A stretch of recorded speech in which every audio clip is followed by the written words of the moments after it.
پھر مجبوراً بازار کی جانب چل دیا۔ بازار سے سارے سودا سلف لے کر آیا، گھر پہنچ دیا۔ بازار سے سارے سودا سلف لے کر آیا۔ گھر پہنچنے پر سعدیہ نے فوراً دروازہ کھول دیا، جیسے وہ میرے انتظار میں بیٹھی ہو، مگر اب اس کے چہرے سے وہ خوشی غائب تھی۔ لے آئے سامان؟ تم تو بس ہر وقت کھانے کے بارے میں ہی سوچتے رہتے ہو۔ سعدیہ کے لہجے کی کڑواہٹ پھر سے آ گئی تھی۔ میرے جانے سے پہلے تو تمہارے منہ سے پھول جھڑ رہے تھے، اب کیا ہو گیا؟ میں نے عجیب سی نظروں سے اسے دیکھتے ہوئے کہا۔ ہونا کیا ہے؟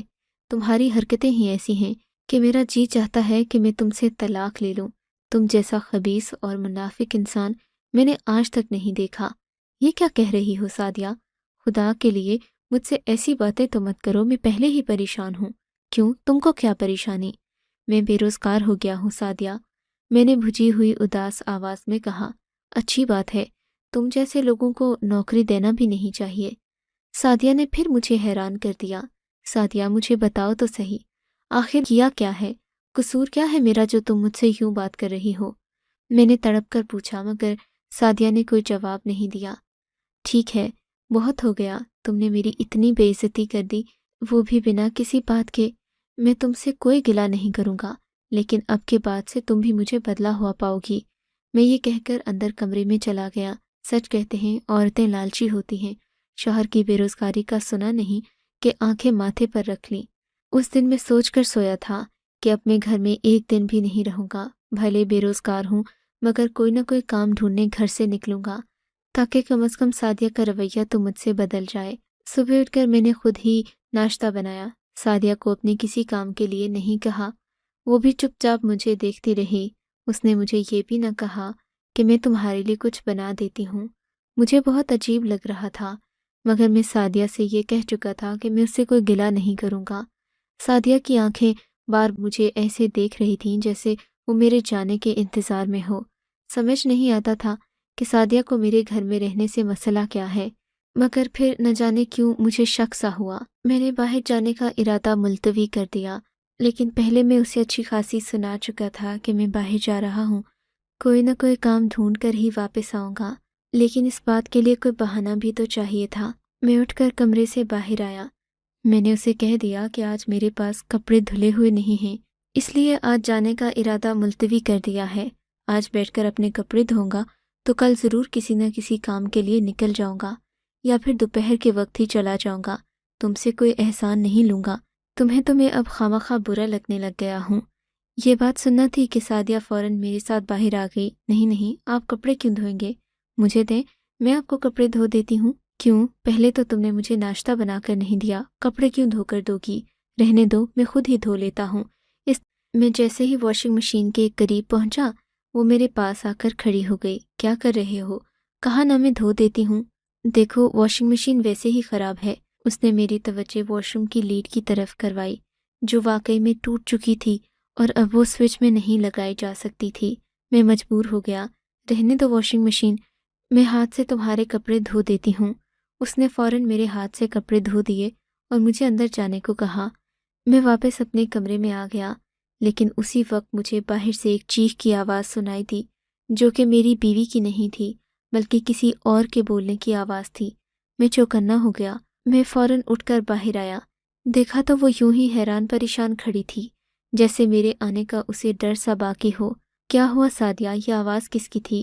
میری بات کا اس نے کوئی جواب نہیں دیا۔ مجھے کیا پتا، میں نے تو نہیں سنی۔ وہ یکدم انجان بن گئی۔ اچھا چلو کوئی بات نہیں، لگتا ہے میرے کان ہی بچنے لگے ہیں۔ میں اپنا شک دبائے واپس اپنے کمرے میں آ گیا۔ 1-1.5 گھنٹے بعد سعدیہ واپس میرے پاس آئی۔ اس کے ہاتھ میں دھلے ہوئے کپڑے تھے جو اس نے استری بھی کر لیے تھے۔ یہ کیا سعدیہ، اتنی جلدی کپڑے دھل کر سوکھ بھی گئے؟ میں نے حیرانگی سے پوچھا۔ نہیں تو، یہ تمہارے پرانے کپڑے ہیں، میں نے دھو کر دوسری الماری میں رکھ دیے تھے کہ کسی غریب غربا کو دے دیں گے، لیکن اب تو ہمارے اپنے حالات خراب ہو گئے، تم یہ خود ہی پہن لینا۔ وہ کپڑے پھینک کر وہاں سے چلی گئی اور میں دیکھتا ہی رہ گیا۔ اب میرے پاس کوئی بہانہ نہیں تھا۔ میں نے سوچا کہ اگر میں اب بھی باہر نہیں گیا تو ضرور اسے مجھ پر شک ہو جائے گا اور وہ میرے بارے میں یہی سوچے گی کہ میں جان بوجھ کر گھر میں رہنے کی کوشش کر رہا ہوں۔ مگر میں دل میں ارادہ کر چکا تھا کہ میں سعدیہ کی چوری ضرور پکڑ کر رہوں گا کہ وہ میرے جانے کے بعد ایسا کیا کرتی ہے جو اسے مجھے گھر سے بھیجنے کی جلدی رہتی ہے۔ میں 2-4 چکر گلی کے لگا کر اور ادھر ادھر گھوم کر 2-4 لوگوں سے بات چیت کرنے کے بعد گھر واپس آ گیا۔ جو ہی میں نے دروازہ بجایا، میری بیوی سعدیہ نے فوراً دروازہ کھولا، جیسے وہ کسی کے انتظار میں ہو۔ تم واپس آ گئے؟ لگتا ہے کہ تم کام پر گئے ہی نہیں ہو، اس گھر کے ساتھ مخلص جو نہیں ہو۔ بکواس بند کرو، میں نے غصے سے کہا۔ آج میں تمہاری کوئی بات نہیں سنوں گا۔ یہ کہتا کہتا میں اندر آ گیا۔ میری نظر صحن پر پڑی جہاں بے شمار دھلے ہوئے کپڑے استری کرنے کے بعد لٹکا دیے گئے تھے۔ یہ کپڑے کس نے دھوئے؟ یہ کہاں سے آئے؟ میں الجھ کر اس سے پوچھنے لگا، تمہیں اس سے کیا مطلب؟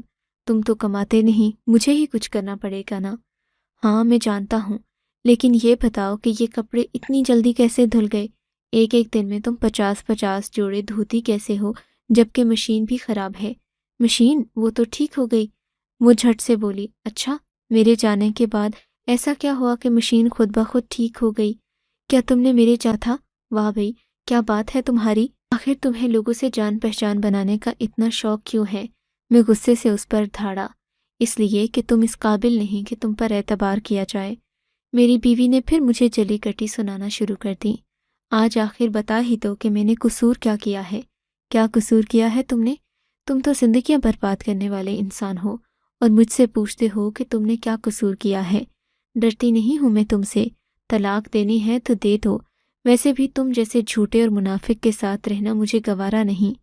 یہ کہہ کر وہ روتی ہوئی اندر چلی گئی اور میری نظر اس دروازے پر پڑی جو اکثر بند ہی رہتا تھا، اور میں نے تو اس بات کو نوٹ ہی نہیں کیا کہ یہ دروازہ بند کیوں رہتا ہے، میری بیوی اسے کھولتی کیوں نہیں، اور واشنگ مشین تو یہ چلاتی نہیں۔ پھر یہ کپڑے دھونے کا چکر میری سمجھ میں نہیں آ رہا تھا۔ تبھی میں نے دروازہ کھلا دیکھ کر غنیمت جانی اور فوراً سے کمرے کے اندر جھانکا تو اندر سے مجھے بے شمار چیخیں سنائی دیں۔ وہ ڈری سہمی وہاں بیٹھی ہوئی تھی اور میں اسے کیسے نہ پہچانتا۔ وہ تو مجھے پچھلے کئی مہینوں سے اس گھر میں نظر نہیں آئی تھی، میں تو اسے ڈھونڈ رہا تھا۔ میں نے سعدیہ سے کئی بار پوچھا، سعدیہ نے مجھے اس کا نہ ہی معقول جواب دیا اور نہ ہی مجھے اس معاملے کی تفتیش کرنے کو کہا۔ میں خاموش ہو گیا۔ میں تو سعدیہ پر بہت بڑا شک کر بیٹھا تھا، مگر میں یہ نہیں جانتا تھا کہ اس کمرے میں کون ہے۔ میں نے فیصلہ کیا کہ میں یہ بات سعدیہ سے پوچھ کر رہوں گا۔ فوراً ہی اس کے کمرے میں گیا، دیکھا تو وہ پھوٹ پھوٹ کر رو رہی تھی۔ اس کے ہاتھ میں فریم تھا اور وہ اس تصویر کو سینے سے لگائے بے تحاشا روئی جا رہی تھی۔ بس بھی کر دو، میں نے ایسا کیا کر دیا کہ تم نے مجھ پر اتنا سا اعتبار بھی نہ کیا؟ کیوں چھپا رکھا ہے اس کو وہاں؟ کیا اس گھر میں بھیڑیے گھوم رہے ہیں؟ میں نے چلا کر پوچھا۔ ہاں، ورنہ مجھے یہ سب کرنے کی ضرورت پیش نہیں آتی، سعدیہ نے روتے ہوئے کہا۔ کچھ تو بتاؤ، کچھ تو بتاؤ، کچھ تو بتا دو کہ آخر ہوا کیا ہے؟ کیوں تم پہیلیاں بجوا رہی ہو؟ کیوں ہمارے رشتے کو تباہ کر رہی ہو؟ میں نے ہانپتے ہوئے لہجے میں پوچھا تو وہ زمین پر بیٹھتی چلی گئی۔ میں تمہیں کیا بتاؤں؟ مجھے تم سے کوئی گلہ نہیں کرنا، مجھے بس تم سے طلاق چاہیے۔ میں تم جیسے شخص کے ساتھ نہیں رہ سکتی۔ بیوی کی یہ رٹ سن کر مجھے غصہ آ گیا۔ اسے جھنجھوڑ کر میں نے پوچھا، آخری بار بتا رہا ہوں، مجھے سب کچھ سچ سچ بتا دو، ورنہ میں تمہیں زندہ نہیں چھوڑوں گا اور نہ ہی خود کو، میں اپنی جان لے لوں گا۔ ابھی بتا رہا ہوں۔ میری بات سن کر شاید وہ ڈر گئی تھی۔ اس نے میرا یہ لہجہ، میرا یہ انداز اس سے پہلے نہیں دیکھا تھا۔ روتے ہوئے ہچکیوں کے بیچ وہ بولی، میں جب اس گھر میں آئی تھی نا، میں نے تم میں اپنے بابا کا عکس دیکھا تھا۔ میرے بابا اب اس دنیا میں نہیں رہے، مگر دل میں ایک ہی خواہش تھی کہ میرا جیون ساتھی میرے بابا جیسا مخلص اور با کردار ہو۔ اور سائقہ تو تمہیں اتنا بڑا بھائی مان، اس کا میرے علاوہ اس دنیا میں کوئی نہیں تھا۔ میں اس کی بڑی بہن ہوں، لیکن وہ مجھے اپنی ماں کا درجہ دیتی ہے، اسی لیے میں میکے سے اسے اپنے ساتھ لائی تھی۔ مگر میں کیا جانتی تھی کہ وہ پھر رونے لگی۔ آگے بتاؤ، پوری بات بتاؤ گی تو میں تم کو جواب دوں گا نا؟ میں نے ٹھہرے ہوئے لہجے میں کہا۔ میرے ذہن میں کچھ شک پیدا ہو رہا تھا۔ میں آپ پر بہت بھروسہ کرتی تھی، میں نے کبھی آپ کو شک کی نظر سے نہیں دیکھا۔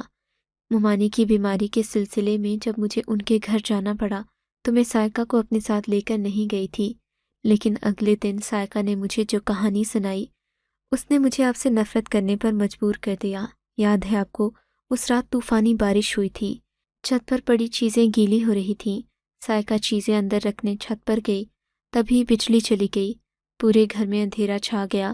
وہ سیڑھیوں سے اترتی ہوئی نیچے آ رہی تھی کہ تبھی کسی نے اس کے منہ پر ہاتھ رکھ لیا، اس سے بدتمیزی کرنے کی کوشش کی۔ وہ تو بھلا ہو بارش کی وجہ سے پیدا ہونے والی پھسلن کا کہ تم پھسل کر گر گئے، اور سائقہ اپنا دامن بچا کر اپنے کمرے میں بھاگ گئی۔ اس نے اگلے دن مجھے بتایا کہ وہ اس گھر میں نہیں رہنا چاہتی، وہ مر جائے گی مگر اب یہاں نہیں رہے گی۔ مجھے یہ سن کر بہت غصہ آیا۔ میں نے تم سے بات کرنے کا بھی سوچا تھا، بلکہ میں بہت غصے میں تھی، تمہارے گھر آنے کا انتظار کر رہی تھی کہ سائقہ نے میرے پاؤں پکڑ لیے۔ بولی باجی، ہمارا اس دنیا میں پہلے بھی کوئی نہیں، تم بھی طلاق لے لو گی تو ہم کہاں جائیں گے؟ بہتر ہے کہ میں اسی گھر میں روپوش ہو جاؤں۔ تم بھیا کو کچھ مت بتانا، تم ایسا کرو کوئی کام ڈھونڈو، میں سارا دن اسی اسٹور میں رہوں گی، کھانا پینا تم مجھے یہیں لا کر دے دینا، اور میں تمہارے لیے ہر کام کروں گی، تم جو کہو گی میں کروں گی، مگر تم نہ خود اس گھر سے نکلو نہ مجھے نکالو۔ میں جانتی ہوں لڑکیوں کی عزت اگر گھروں میں محفوظ نہیں تو گھروں کے باہر تو بالکل بھی محفوظ نہیں۔ سوچو کہ اگر میرے ساتھ یہاں یہ واقعہ ہوا ہے تو باہر جا کر کیا ہوگا۔ باجی تم میری بات مان لو، تم اصغر بھائی سے کوئی بات نہ کرو، بس تم ان کو یہ کہہ دو کہ میں خود یہ گھر چھوڑ کر چلی گئی ہوں، میں یہیں پر رہوں گی، اور جب ہم اپنے پیروں پر کھڑے ہو جائیں گے تو یہاں سے چلے جائیں گے۔ سعدیہ کے منہ سے یہ باتیں سن کر میں تو حیران رہ گیا۔ سائقہ کو میں اپنی بہن سمجھتا تھا، مگر اس نے میرے خلاف کتنا زہر بھرا تھا میری ہی بیوی کے کانوں میں۔ مجھے تو یقین نہیں آ رہا تھا کہ معصوم سی سائقہ یہ حرکت بھی کر سکتی ہے، مگر میں نے بھی سوچ لیا تھا کہ اب میں کوئی بات نہیں کروں گا، اپنی صفائی میں ایک لفظ نہیں کہوں گا۔ میں اسی وقت گھر سے نکلا اور جا کر شاہ زیب کا گریبان پکڑ لیا۔ بے غیرت انسان، تجھے شرم نہیں آئی سائقہ کی عزت پر ہاتھ ڈالتے؟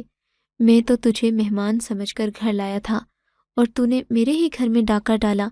اب تیری سزا ہے کہ تو اس سے نکاح کرے گا جسے تو نے برباد کرنے کی کوشش کی ہے۔ اب تو اس کی ذمہ داری قبول کرے گا، ورنہ میں تیرے خلاف آخری حد تک جاؤں گا اور تو میرا کچھ نہیں کر سکے گا۔ یہ شاہ زین تھا جو میرا چھوٹا کزن تھا اور اکثر ہمارے گھر آتا رہتا تھا۔ شاہ زین کوئی عادتاً بدماش یا پھر ضدی لڑکا نہیں تھا، خدا جانے وہ کیسے اس دن بہک گیا۔ شاید اکیلی لڑکی کو دیکھ کر ایک عام سا مرد بھی بہادر ہو جاتا ہے، مگر میں اپنی بیوی کی بہن کو یوں رسوا ہونے کے لیے نہیں چھوڑ سکتا تھا۔ میں نے ان دونوں کے نکاح کا بندوبست کیا۔ خاندان والوں نے مجھے خوب لان تان کی کہ میں نے شاہ زین پر زبردستی کی اور اس کے ماں باپ کو نہ چاہتے ہوئے بھی اس شادی کے لیے مجبور کیا، مگر میرا ضمیر مطمئن ہے۔ آپ کو کیا لگتا ہے، کیا میرا یہ اقدام صحیح تھا یا غلط تھا؟ کیا مجھے اس لڑکی کی بات پر یقین کرنا چاہیے تھا، یا میں گواہان کی تلاش میں اس لڑکی کو انصاف سے محروم کر دیتا؟ آپ کو اگر یہ کہانی اچھی لگی ہے تو اس ویڈیو کو لائک کیجیے، اور اس طرح کی مزید کہانیاں سننے کے لیے ہمارے چینل کو ضرور سبسکرائب کیجیے۔ کہانی سننے کا شکریہ۔ آپ سے ملاقات ہوگی اگلی ویڈیو میں، تب تک کے لیے اللہ حافظ۔